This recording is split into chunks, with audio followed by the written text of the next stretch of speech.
Shalom saudaraku, selamat jumpa lagi bersama saya Roni Well yang seperti biasa ditemani oleh Red Belinda. Shalom. Hari ini kita akan ngobrol ya bahwa di dalam hubungan kita dengan Yesus Tuhan itu sesungguhnya itu ada 3 level, 3 tingkatan. Nah ini semua umat Kristiani ini harus tahu sebenarnya, ya kan? Jadi ternyata hubungan kita dengan Tuhan Yesus itu mempunyai 3 tingkatan. Nah kita akan uraikan 3 tingkatan itu, tetapi tidak akan membahas secara mendalam. Nanti di video-video lainnya kita akan bahas satu persatu secara mendalam. Ya. Tapi untuk sekarang kita kenali dulu aja, ya kan, level tingkatan hubungan itu seperti apa. Yang pertama itu adalah level yang disebut hamba. Nah kalau kita bicara hamba berarti ada tuannya. Ya. Nah kepada siapa kita menghambakan diri, nah itulah yang menjadi tuan kita. Misalnya kamu menghambakan diri kepada iblis, setan, ya kamu anak setan, anak iblis, ya kan? Kamu menghambakan diri kepada uang, ya kamu hamba uang.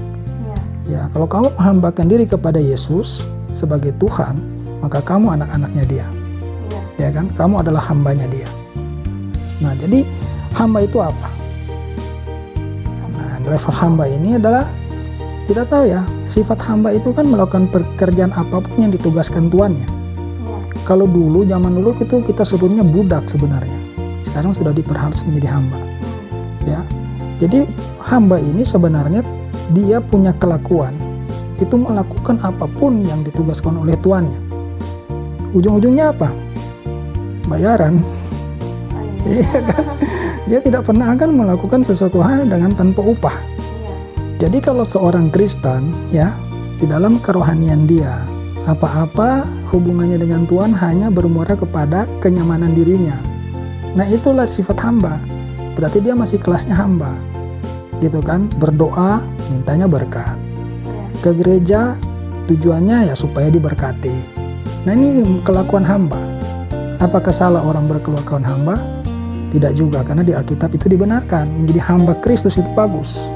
Tapi kalau kamu tinggal sebagai hamba saja itu kurang bagus.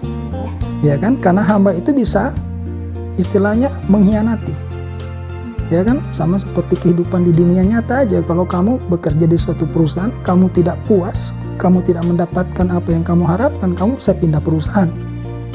Di dalam Tuhan juga seperti itu. Kalau kamu menjadi hamba saja, kelakuan kamu hamba, ketika kamu dipenuhi, apa-apa yang kamu doakan terpenuhi, itu kamu setia. Tetapi begitu mendapatkan suatu kenyataan di mana kamu berdoa tidak dijawab, nah disitulah seorang hamba punya kelakuan yang nyata keluar. Dia bisa pindah agama, ya kan? Dia bisa mundur dari ibadah yang tadinya rajin dia lakukan. Dia mulai malas berdoa. Itu hamba.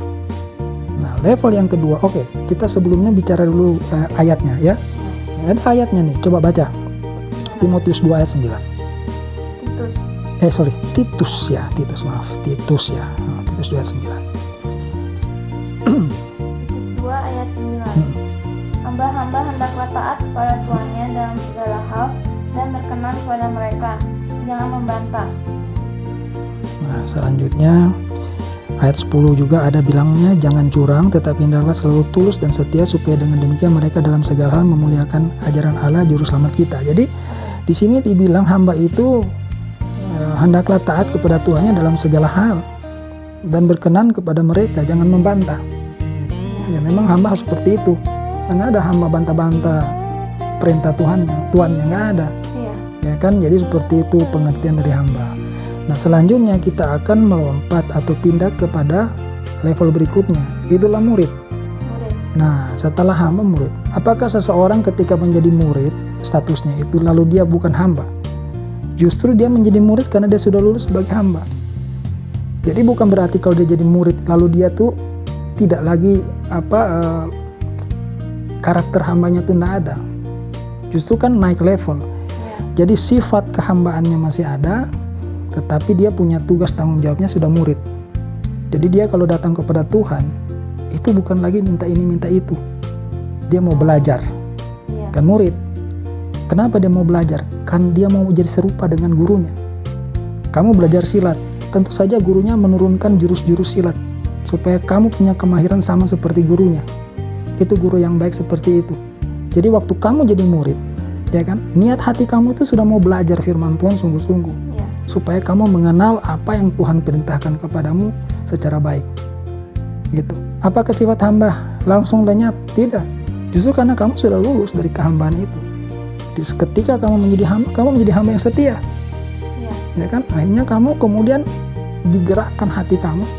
Saya mau lebih lagi. Tidak mau cuma sekedar hamba. Saya mau mengenal Tuhanku lebih lagi. Jadi kamu mulai menjadi murid. Mau diajar. Ya kan? Ketika ada pergumulan datang, ketika ada tantangan datang, kamu tidak menyerah begitu aja. Kamu bukan hamba kok. Kamu nggak mau cari Tuhan yang lain. Kamu tidak mau cari pelarian. Justru kamu cari firman. Ketika kamu mengalami hal-hal seperti itu, ya kan? Wah, kendala nih. Wah, pergumulan nih, tantangan nih. Yang kamu pikirkan, firman Tuhan apa yang menopang supaya saya bisa kuat menghadapi ini. Itu murid, mau belajar. Ya, itu murid. Nah, yang dibutuhkan di dalam hubungan dengan Tuhan Yesus itu sesungguhnya itu adalah level murid ini. Makanya di dalam kita baca di dalam Matius 28 ayat 19. Ya, Matius 28 ayat 19. 28 ayat 19. Nah, di sana disampaikan. Karena itu pergilah, jadikanlah semua bangsa muridku dan baptislah mereka dalam nama Bapa dan Anak dan Roh Kudus. Nah, ya kan? Jadi karena itu pergilah jadikan semua bangsa muridku. Jadi yang dibutuhkan di dalam kehubungan kita dengan Tuhan itu adalah kita menjadi muridnya. Itu penting sekali level murid itu. Ya, karena ketika kita berhasil lulus menjadi murid, kita tuh diutus untuk mengajar, gitu kan? Sudah lulus. Kan di kampus-kampus juga sama aja kan, di tempat-tempat yang lain di dunia ini kan begitu. Kita sudah belajar di satu bidang, kita boleh mengajar orang lain. Membagikan apa yang sudah kita dapat, ya kan? Iya. Nah, lalu perbedaannya apa sebenarnya hamba dengan murid? Ada satu hal yang membedakan hamba dengan murid. Kita boleh baca dulu di dalam sebentar.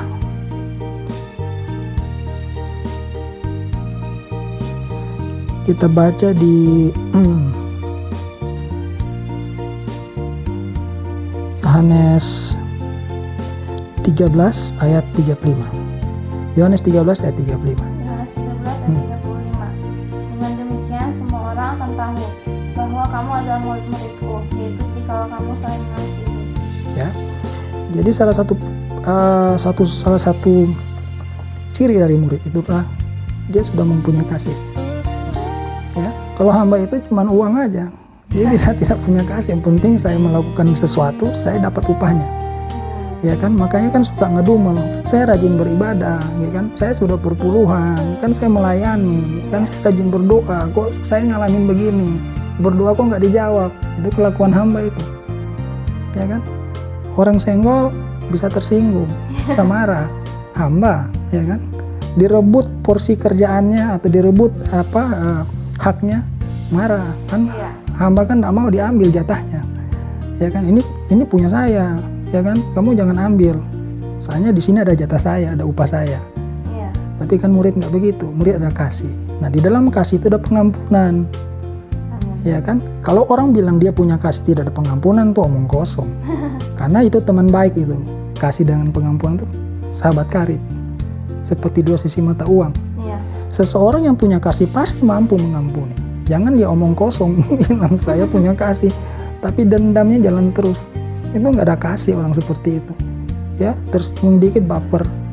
Itu tidak ada kasih. Orang yang punya kasih itu dapat menguasai hatinya untuk terus dapat mengampuni, memaafkan, memaklumi. Iya. Itu pelajaran yang paling sulit itu di level murid ini. Bagaimana kita mengontrol hati kita dengan firman Tuhan. Firman Tuhan ngomong apa?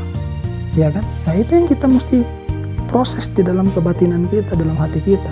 Itu proses di sisi murid loh. Di hamba nggak peduli begitu. Yang penting ya berdoa dijawab, ya haleluya puji Tuhan.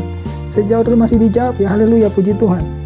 Kurang-kurang dijawab sudah mulai lain dia. Kelakuan hamba itu. Jadi kita tuh harus berjuang untuk masuk kepada murid, karena yang dibutuhkan oleh Tuhan seperti kita sudah baca tadi kan di Matius 28. Nah, yang dibutuhkan itu adalah murid. Jadikan semua bangsa muridku. Kenapa? Semakin banyak murid, semakin banyak guru, semakin banyak yang bisa diajar, semakin banyak bisa dimuridkan juga. Lalu kemudian setelah murid itu apa? sahabat, ya. Sahabat itu di Yohanes 15 ayat 15. Coba. Yohanes 15 ayat 15. Yohanes 15 ayat 15. Aku tidak menyebut kamu lagi hamba, sebab hamba tidak tahu apa yang diperbuat oleh tuannya. Tetapi aku menyebut kamu sahabat, karena aku telah memberitahukan kepada kamu segala sesuatu yang telah kudengar dari Bapakku. Ya, seseorang yang telah lulus dari murid, itu dia menjadi sahabatnya Tuhan. Wah, ini paling enak nih.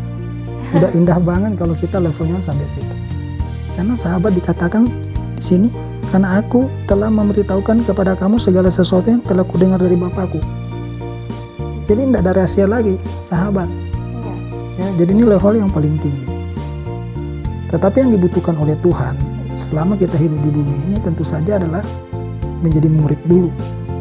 Ya, jangan lompat-lompat gitu loh. Belum lulus jadi hamba sudah mau mengajar orang. Iya. Ya kan, mau jadi murid, belum lulus jadi murid sok-sok sahabat sama Tuhan, sok akrab, ya kan, Iya. gemar-gembor soal surga. Kayak udah kenal baik aja sama Tuhan, ya kan.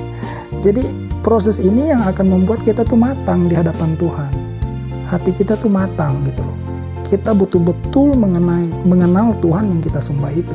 Mengenal bukan berarti kita mengenal secara fisik, tetapi secara roh kita tahu yang Tuhan kehendaki, Allah kehendaki dalam hidup kita itu apa, gitu loh.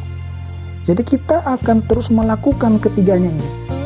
Kita tetap seorang hamba, tetapi kita mempunyai tanggung jawab murid, dan kita juga mempunyai suatu level hubungan dengan Tuhan itu sebagai sahabat.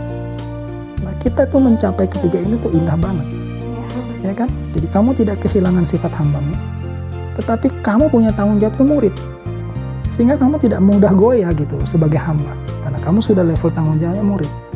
Nah, di samping itu kamu mempunyai hubungan ketika naik level, ya kan? Kamu sudah lulus sebagai murid, kamu naik level menjadi sahabat. Itu kan menggambarkan suatu hubungan yang sangat akrab. Iya. Gitu. Jadi ini akan melengkapi seorang umat Tuhan. Jadi untuk kali ini itu dulu yang kita akan mau bagikan. Nanti di video-video yang lain kita akan bahas satu persatu. Ya kan, bagaimana menjadi hamba yang baik misalnya, ya kan? Bagaimana kita menjadi murid Tuhan yang benar, yang baik, ya, kemudian menjadi sahabat. Itu kita bisa bahas lebih mendalam. Tapi untuk kali ini, ya harap kita juga bisa tahu gitu, di dalam kekristenan itu kita jangan sembarangan gitu, asal mencolok gitu. Saya udah Kristen, nggak tahu kamu tuh level apa gitu. Dengan menyadari level-level ini, kita tuh mulai fokus. Apakah saya ini seorang hamba? Iya. Kalau jadi hamba, oke lah, jadi hamba yang baik. Jangan mudah murtad, jangan mudah menyerah gitu, ya kan, supaya naik kelas. Iya. Karena kita diminta oleh Tuhan jadi murid sebenarnya, ya kan. Nah, kita naik kelas jadi murid.